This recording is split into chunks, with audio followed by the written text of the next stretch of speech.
Lifestyle के लिए, ease of living के लिए। चंडीगढ़ की पहचान है चिकित्सा की बेहतर सुविधाओं के संबंध में, और इस सबके साथ साथ चंडीगढ़ की पहचान है मां चंडी का आशीर्वाद। और इसलिए चंडीगढ़ का विकास हमेशा से एनडीए सरकार की प्राथमिकता रहा है। आपको ध्यान होगा, 1.5 साल पहले देश ने न्याय व्यवस्था में बहुत बड़ा सुधार किया।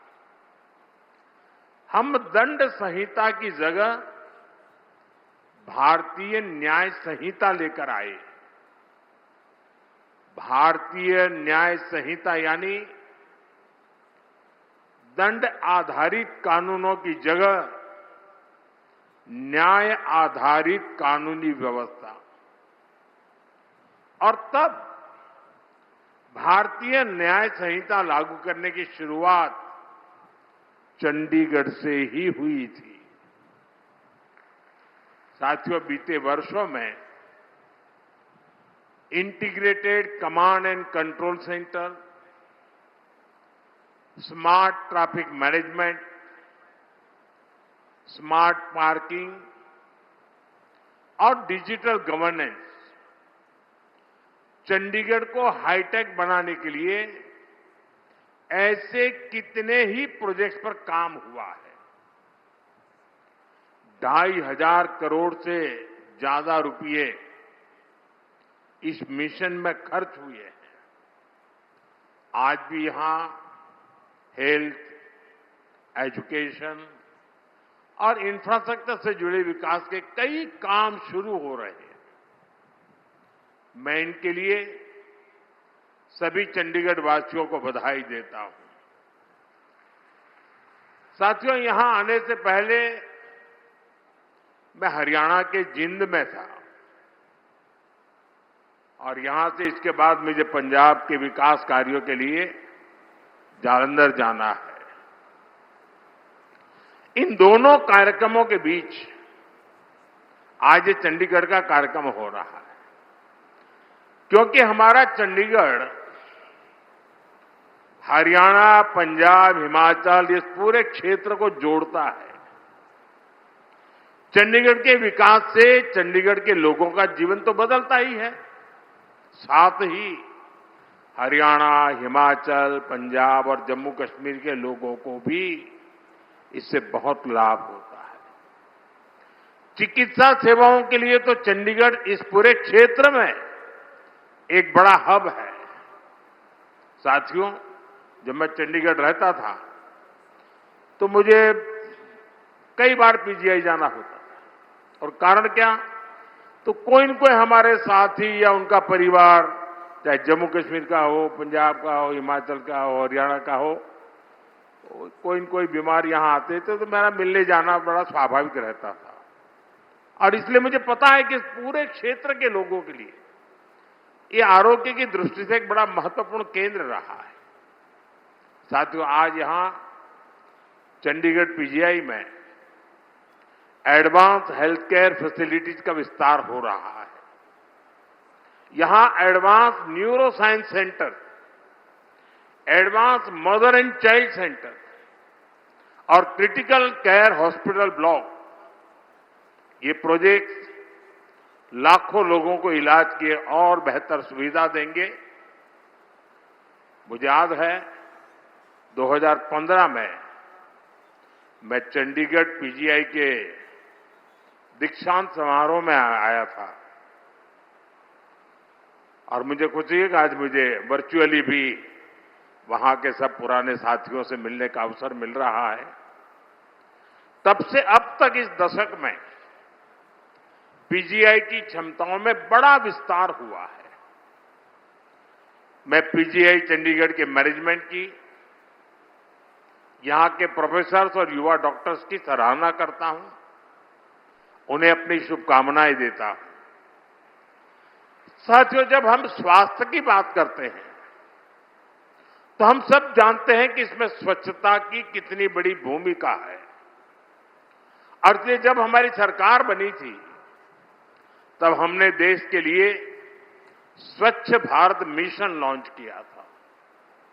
देश में करोड़ों शौचालय बनाए गए, भारत को खुले में शौच से मुक्त कराया गया, सार्वजनिक स्थानों की स्वच्छता के लिए अभियान चलाए गए, सफाई हमारी जीवन शैली का हिस्सा बने, इसके लिए अलग अलग इनिशिएटिव शुरू किए गए। हमारे शहरों की स्वच्छ भारत रैंकिंग इसी प्रयास का हिस्सा है और चंडीगढ़ इसमें बेहतर प्रदर्शन का प्रयास भी करता रहता है। साथियों, मैं आज चंडीगढ़ के रिटायर्ड आईपीएस अधिकारी इंद्रजीत सिंह सिद्धू जी की भी सराहना करना चाहूंगा। उनकी पहचान ब्रूम वॉरियर की बनी हुई है। उन्होंने चंडीगढ़ में स्वच्छता को लेकर एक नई अलख जगाई है, लोगों को प्रेरित किया है। इसके लिए हमारी सरकार ने उन्हें इस साल पद्म सम्मान से भी सम्मानित किया है। साथियों, स्वच्छता कोई एक दिन का काम नहीं है। स्वच्छता तो जीवन जीने का तरीका है और मुझे खुशी है कि स्वच्छता को आज के इस कार्यक्रम से भी जोड़ा गया। आज यहां स्वच्छता से स्वागत इस पहल के तहत विशेष सफाई अभियान चलाया गया और मैं देख रहा था सोशल मीडिया में सारे लीडर लोग भी और जनता जनार्दन भी सफाई के काम में लगी थी। देश के अंदर एक खुशी का माहौल था इस सारी चीजों को देख करके।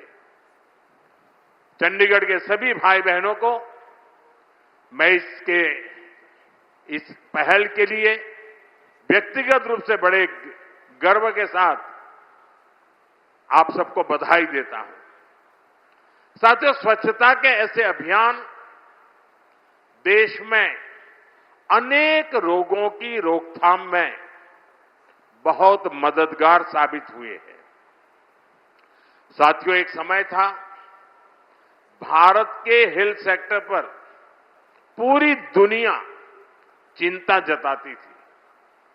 किसी बड़ी आपदा का अंदेशा होता था तो लोग सवाल उठाने लगते थे कि भारत में क्या होगा।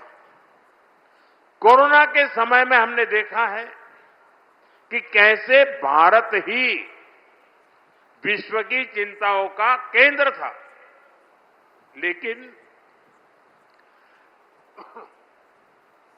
हमारी सरकार ने भारत का सामर्थ्य भी बदला और विश्व का नजरिया भी बदला। जब कोरोना महामारी आई तो भारत मदद मांगने वाला देश नहीं था, बल्कि भारत दुनिया को मदद भेज रहा था।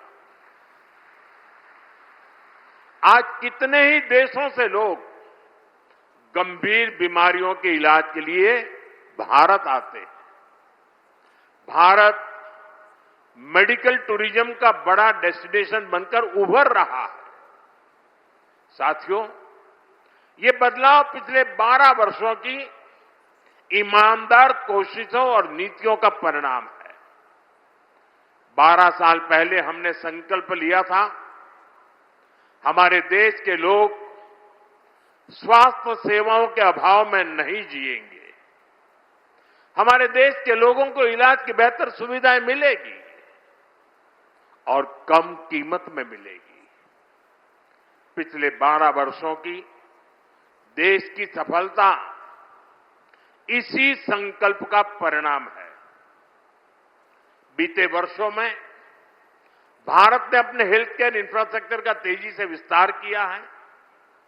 2014 के बाद देश में 15 नए एम्स को मंजूरी दी गई है।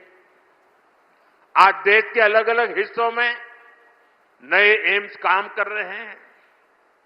देश भर में सैकड़ों नए मेडिकल कॉलेजों की स्थापना की गई है। कैंसर जैसी गंभीर बीमारियों के इलाज के लिए स्पेशलिटी हॉस्पिटल्स की संख्या भी बढ़ी है।